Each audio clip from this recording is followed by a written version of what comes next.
Hi, ನೀವೇನಾದ್ರೂ ಈ ತರ ಒಂದು ಬೋರಿಂಗ್ ಅಕ್ವೇರಿಯಂ ಸೆಟಪ್ ನ ನಿಮ್ಮನೇಲಿಟ್ಟು ಬೇಜಾರಾಗಿದ್ದೀರಾ?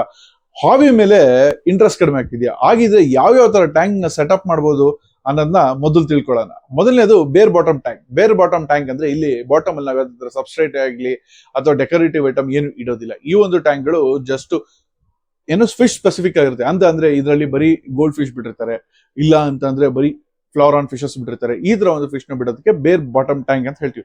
ಎರಡನೇ ಬಂದು ಕಮ್ಯುನಿಟಿ ಟ್ಯಾಂಕ್. ಕಮ್ಯುನಿಟಿ ಟ್ಯಾಂಕ್ ಅಂದ್ರೆ ಯೂಶಲಿ ಈ ಸಿಕ್ಲೆಟ್ಸ್ ಅಥವಾ ಈ ಸಿಕ್ಲೆಟ್ ಸ್ಪೀಶೀಸ್ ಇದೆಲ್ಲ ಒಂದೇ ಕಮ್ಯುನಿಟಿ ಇರುತ್ತೆ, ಅಂದ್ರೆ ಡಿಫ್ರೆಂಟ್ ಫಿಶಸ್. ಅಥವಾ ಈಗ ಮಾನ್ಸ್ಟರ್ ಟ್ಯಾಂಕ್ ಗಳಿಗೆ ಬಂದ್ರೆ ನಾವ್ ಏನ್ ಮಾಡ್ತೀವಿ, ಆಸ್ಕರ್, ಪ್ಯಾರೆಟ್ ಮತ್ತೆ ಅರ್ವಾನಾ ಈ ಒಂದು ಫಿಶ್ ಗಳನ್ನ ಕಮ್ಯುನಿಟಿ ಮಾಡಿ ಬಿಡ್ತಾರೆ. ಈ ತರದಕ್ಕೆ ಕಮ್ಯುನಿಟಿ ಟ್ಯಾಂಕ್ ಅಂತೀವಿ. ಮೂರನೇದು ಬಂದು ಪ್ಲಾಂಟೆಡ್ ಅಕ್ವೇರಿಯಂ. ಪ್ಲಾಂಟೆಡ್ ಅಕ್ವೇರಿಯಂ ಅಂದ್ರೆ ಲೈವ್ ಪ್ಲಾಂಟ್ಸ್ ಇರುತ್ತೆ, ಅದಕ್ಕೆ ಸೂಟಬಲ್ ಆಗುವಂತ ಸಣ್ಣ ಪುಟ್ಟ ಮೀನುಗಳನ್ನ ಬಿಟ್ಟು ಅದ್ರಲ್ಲಿ ಸಾಕ್ತಾರೆ. ಅದು ಒಂದು ವೈಬ್ರೆಂಟ್ ಆಗಿರುತ್ತೆ, ಮನೆಗೆ ತುಂಬಾ ಒಂದು ಪಾಸಿಟಿವ್ ವೈಬ್ ಕೂಡ ಕೊಡುತ್ತೆ. ನಾಲ್ಕನೇದು ಬಂದು ಮರೈನ್ ಅಕ್ವೇರಿಯಂ. ಮರೈನ್ ಅಕ್ವೇರಿಯಂ ಬಂದು ಸಾಲ್ಟ್ ವಾಟರ್ ಅಕ್ವೇರಿಯಂ ಅಂತ ಹೇಳ್ತೀವಿ. ಅಂದ್ರೆ ಸಮುದ್ರದ ಮೀನನ್ನ ಇಲ್ಲಿ ನಾವು ಸಾಕ್ತಿವಿ. ಸಮುದ್ರದ ನೀರು, ಮೀನು ಎರಡೂ ಇರುತ್ತೆ. ಸೊ ಇದು ಸ್ವಲ್ಪ ಹಾರ್ಡ್ ಪ್ರೊಸೆಸ್, ಬಟ್ ಇದು ತುಂಬಾ ಒಳ್ಳೆ ಲುಕ್ ಕೊಡುತ್ತೆ ಮತ್ತೆ ವೈಬ್ರೆಂಟ್ ಆಗಿರೋ ಫಿಶಸ್ ಇರುತ್ತೆ. ನಿಮಗೆ ಐದನೇದು ಬಂದು monster tank aquarium. Monster tank aquarium ಅಂತಂದ್ರೆ ತುಂಬಾ ದೊಡ್ಡ ಸೈಜ್ ಅಕ್ವೇರಿಯಂ, ತುಂಬಾ ದೊಡ್ಡ ಫಿಶಸ್ ಇರುತ್ತೆ. ಅಲಿಗೇಟರ್ ಗಾರು, ಅರಪೈಮ, ಅರವಾನಾಸ್, ಪಿಕಾಕ್ ಬ್ಯಾಸ್ಗಳು, ಈ ತರ ದೊಡ್ಡ ಫಿಶ್ ನ ಇಟ್ಟು ಸಾಕುವಂಥದ್ದು.